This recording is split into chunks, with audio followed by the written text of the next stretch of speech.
Warning, the show contains explicit adult material. Viewer discretion is advised. Welcome to another edition of Up and In, and I'm your host, Adrian Babashoff, and if you're new here, welcome as well. And if you're wondering what this show is about, it's entirely dedicated to creating a lifestyle design that improves quality of life for both people and for the planet, exploring alternatives to the daily grind through liberation and independence, moving you from surviving to thriving and living life raw. Good morning, guys. How are you? This is episode 103. And this is focusing on the right things. And in this COVID-19 thing, I want to just jump right into it here.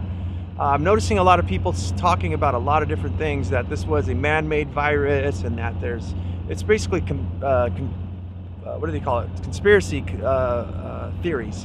And I'm not against a lot of theories and stuff that are out there, but they are theories. And I think that a lot of things, not just this whole COVID-19 thing, but a lot of things in our lives that we're focusing on, the gas station of negativity, the gas station of bullshit, I see a lot.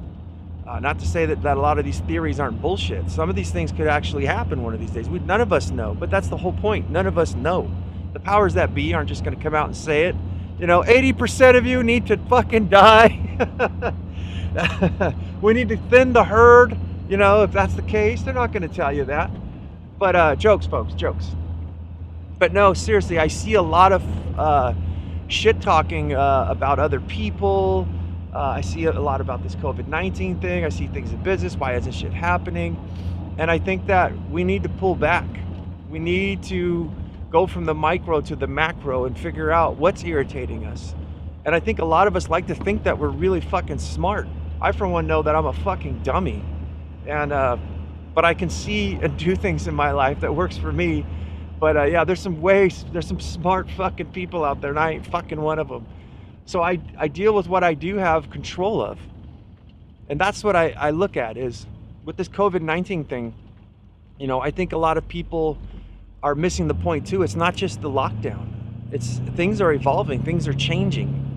As far as like what work goes, a lot of people were saying that back in the old days, everything used to be horses and carts. So horses were in great demand. There was hay that needed to be grown. There was wagons that needed to be made, wheels that needed to be repaired, horse dung that needed to be picked up. Is that the proper way? Horse dung? But anyway, horse shit.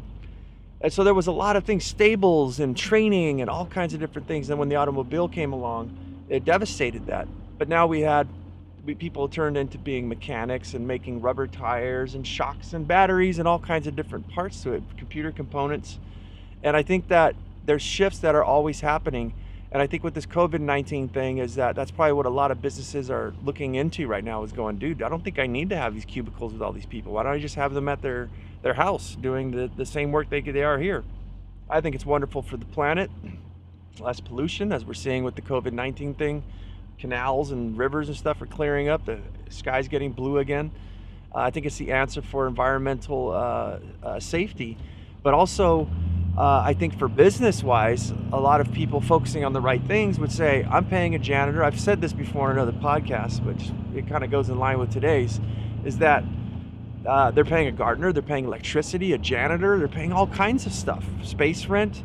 And a way to chop down the expenses of their business, their overhead, is to do just that. Have people do the work from home. How hard is it necessary to have a hard copy of a piece of paper, pushed up 3 flights of stairs, when that thing could be e-signed now? So our ways are numbered. They are definitely numbered. I think just a lot of us aren't really seeing it. And I think a lot of us get stuck in the old ways. And I think that's what we need to focus on, guys. We need to figure out how to tie in, as we say in permaculture, which is growing in symbiotic relationship with nature, is that sometimes most of the time, the problem is the solution.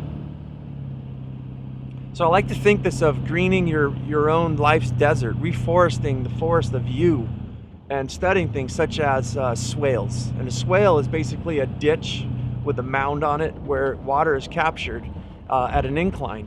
And when that water gets from sheeting off and just flowing down the hillside and it's captured and stored underground, it moves very slowly to everything below it in its wake.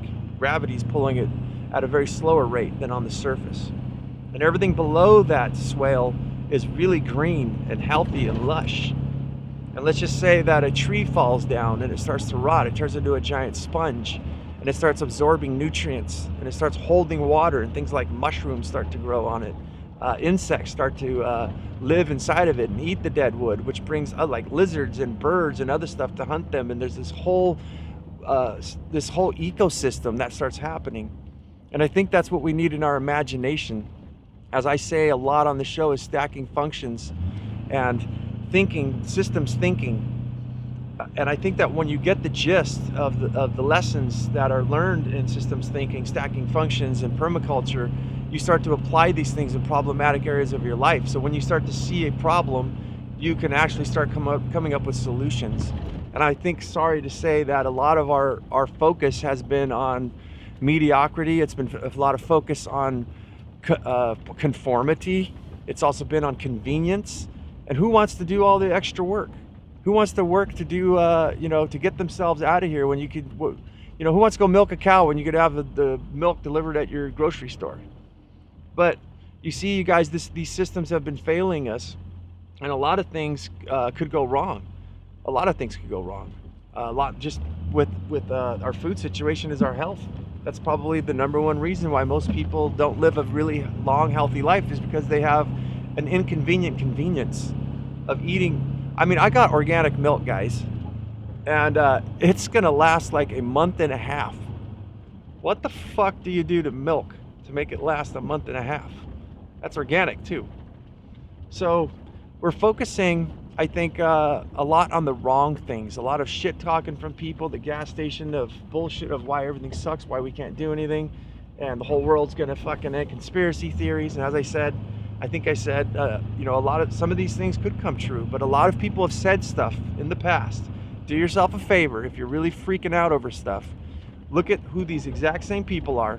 YouTube, I think, fleshes out all the fucking rats out of the septic tank. They said a lot of stuff was gonna happen, and it never fucking happened. So I think that what we need to focus on is our business, our health. We need to start focusing on organizing our life, stacking functions, systems thinking. As people say, you can give a person a fish and you fed them, teach them how to fish, and you feed them for life. And that's what this show is 100% about, is getting you guys off that grid of whatever you're in and into what you want. And I think the very, very first lesson is that you are equipped with everything. You have everything you need. You do not need no guru. You don't need anything special other than to open your imagination and your ingenuity and start thinking of how you can design your life. That's exactly what I did. I'm nobody special. I'm just somebody who has these systems thinking, that's developed them, that's worked on them for many, many years. And I got myself into a place where I'm able to do mini retirements and have a lot of freedom in my life, and gaining more and more every single day, because I'm focusing on the right things. Things that, assets, as they say, that's rich people will teach you in financial language and financial education, which makes sense, doesn't it, with everything in life, not just money. I speak a lot about business to the people I know, and I think I do a lot on this podcast too, but you have assets and liabilities. How many of your friends are actually assets, or are they bringing you down with negativity? I saw a thing with Oprah. I'm an asshole because I didn't watch the whole thing, but I've seen this story over and over again, where a lot of successful people, movie stars too, musicians, a lot of them said that when they stopped hanging around with the negative nannies and stuff, and put themselves in an environment with people who were actually positive thinking, and people doing more than what they were doing, it motivated them to get out and do more. So what are that's an asset. Somebody, if you needed information, you can go talk to. I hope that I'm an asset for you guys. But what are assets like in liabilities in your food? Like this organic milk I spoke of, that's a liability.